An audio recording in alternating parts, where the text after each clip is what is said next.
What's going on, Guardians? It's Tizzle here. In today's video, I'm going to be going over some strong loadouts to use on each character to easily solo the legend version of the K1 Crew Quarters Lost Sector. The first thing we have to go over are the modifiers. As always, we have extra shields, match game, locked loadouts, and limited revives. This is a Fallen Lost Sector, so we're dealing with Overload Captains and Barrier Servitors. The Fallen modifier is Hot Knife, which gives Shanks solar shields. The Destination modifier is Increased Void and Aerial damage. And lastly, we have Arc Burn on, which gives an extra 50% to arc damage both dealt and received. With that out of the way, let's check out the first build. For this build, we are on the Hunter, and once again using Top Tree Night Stalker, Way of the Trapper. We have 100 mobility, and the exotic chest piece is 6 Coyote to get a second dodge charge. We are running a Warmind Cell build with Global Reach, Rage of the Warmind, Burning Cells, and Warmind's Protection. We have Grenade Launcher Ammo Finders, Reserves, and Scavengers, as we are running the exotic Grenade Launcher Anarchy. We have Breach and Clear on our Cloak, as this will debuff the boss and champions. And with Arc Burn on, it makes Anarchy hit even harder. We have a double primary loadout with the 7 Seraph Officer Revolver for stunning overloads and creating Warmind Cells. And we have the Solar Scout Rifle Pleiades Corrector for dealing with the solar shields and popping barrier shields. That is it for the loadout. Let's check out the run. A couple things I should mention with this build is firstly, I have arc damage resistance on. This is important as a lot of enemies deal arc damage in this Lost Sector, and with Arc Burn, it can really wreck you quickly. The other thing to mention is if you didn't know, you can stick a champion with Anarchy, and while it ticks to death, if you have your 7th Seraph or Ikelos weapon equipped, you will spawn a Warmind Cell.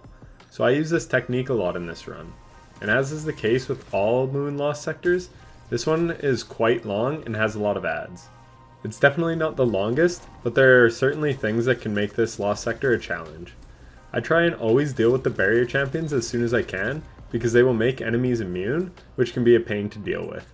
And if you kill the servitor with the Anarchy technique I mentioned earlier, then you can spawn a Warmind Cell to take out a ton of adds. But that is pretty much it. Just take the Lost Sector slow and steady and it won't be too bad.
So as you can see throughout the run, the invisibility is great for survivability and for getting angles on champions to take them out easily.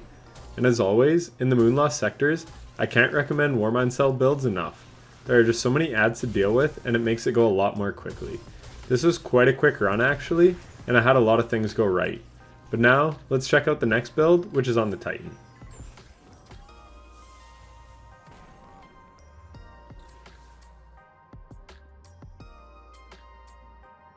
For this build, we are on Middle Tree Striker, Code of the Missile. We have the exotic chest piece, Curse of the Falling Star, to make our Thunder Crash deal more damage.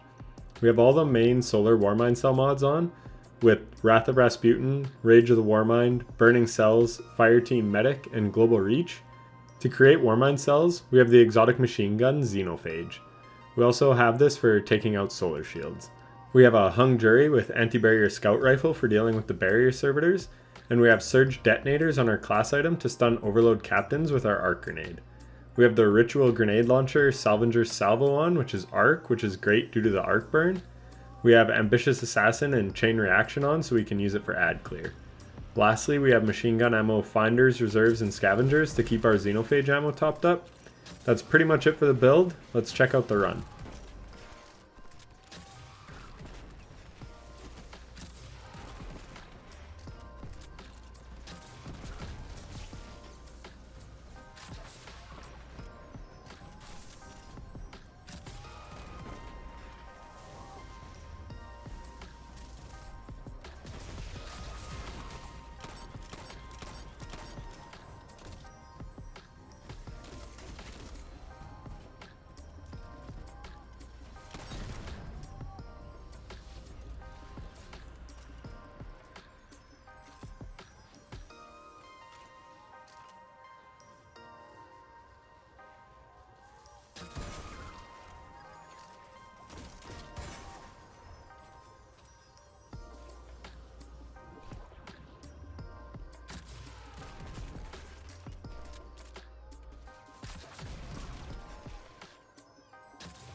Once again, you can see just how effective Warmind Cells are for quickly clearing out rooms of ads.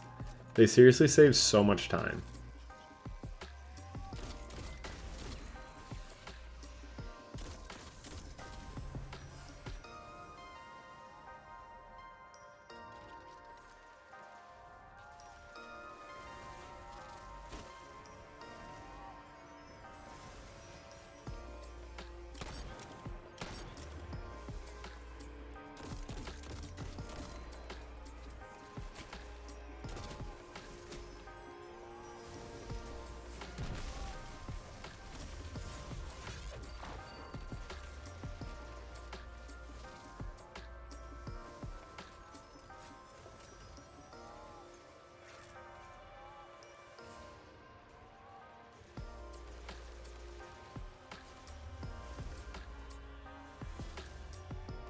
Here, I whiff my grenade to stun the overload, so I have to wait for my grenade to recharge.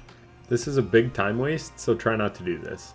I do have Bomber on my class item, which gives me a chunk of grenade energy when I pop my shield, so that helps. I would run High Discipline and High Resilience so that if you do miss a grenade, you're not stuck waiting for too long.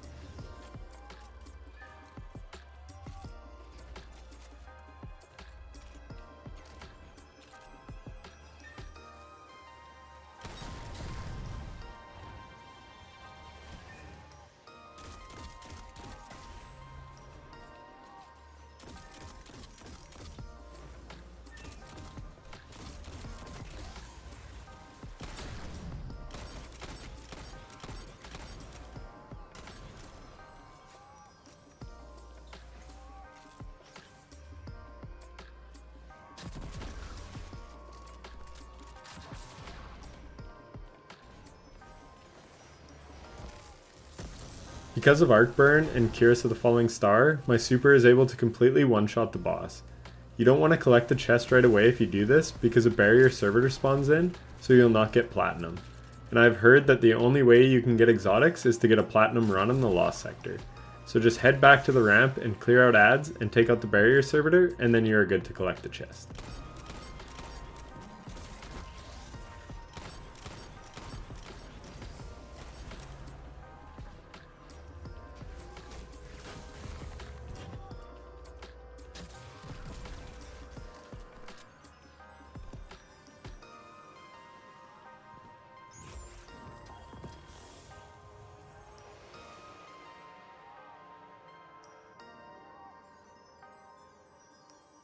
Lastly, we have the Warlock build. For this build, we are on Middle Tree Stormcaller, the Attunement of Control. We have the exotic boots Geomag Stabilizers to buff our Chaos Reach super. We are running the exact same Warmind Cell build as we had on the Titan, but this time we have Breach and Clear on the class item to allow our Grenade Launcher to debuff champions and the boss. We also have on Grenade Launcher ammo Finders, Reserves, and Scavengers. The GL of choice is the Arc Grenade Launcher Interference 6. We wanted Arc due to the Arc Burn. For dealing with Overload Captains, we once again have the 7 Seraph Hand Cannon on, and for dealing with the Solar Shields and Barrier Servitors, we have the exotic Hand Cannon Ariana's Vow. That is it for the build. Let us check out the run.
See what I mean about immune ads being very annoying?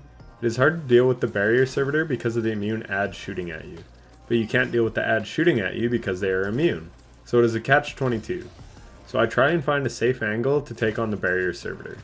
Luckily, I do and get past this part quite quickly, but this scenario can be very difficult to deal with. One thing you can do is cast your super if you have it. Your super will actually go through the immunity, which is extremely helpful. Also, for me, Marauders may be the most annoying red bars in the game to deal with. It's gotta be between them or taking captains or the Scorn that go invisible and warp underground. Screebs and those Scorn with shields are also pretty annoying. Okay, Scorn in general are the worst, but Marauders are also super annoying to deal with in my opinion. Anyways, the rest of the run is pretty straightforward. I get a couple well-timed Warmind cells, and at the boss I demonstrate how the super can take out ads through immunity. All these runs were done in under 5 minutes. Heck, the Hunter was even done in under 4. But I still don't really recommend farming this Lost Sector, just because of how annoying the middle part of the Lost Sector can be when the Barrier Servitor makes enemies immune. Unless you are over leveled and have a strong build, this Lost Sector can honestly be kind of tough. But that is it for the video. If you enjoyed it or found it helpful, then a like would be greatly appreciated. And if you want to see more videos like this, be sure to subscribe and hit the bell so you don't miss any uploads in the future. Lastly, if you have any other loadout suggestions that you like to use, then drop them in the comments as they may help someone out. But that is it from me. If you made it this far, thank you so much for watching. I really do appreciate it. Happy Lost Sector farming, Guardians, and take care.